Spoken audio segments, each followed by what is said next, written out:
Guys, kamusta? Samahan niyo kami pumunta dito kay Diwata Paris Overload para matikman naman natin yung gaano talaga kasarap at ka-worth it yung 100 mo. Dahil fit na tayo sa medical guys, alam na this. Pero ang problema guys, bigo pa din kami.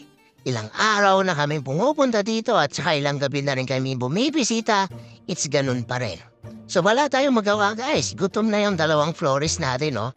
So, dito na muna tayo sa tapat. Kay Encanto Paris na naman. So, ang nangyari guys, ang plano ko talaga, bago mala ako sumampa ng barko, gusto ko sana matikman yung Paris Overload ng Diwata. Pero wala tayong magagawa guys, sobrang haba talaga lagi ng pila. At saka malapit lang din to sa Maria Teres Flower Shop. So, wag na natin patagalin guys. The moment of truth, titikman na natin yung Parisan ni Encanto.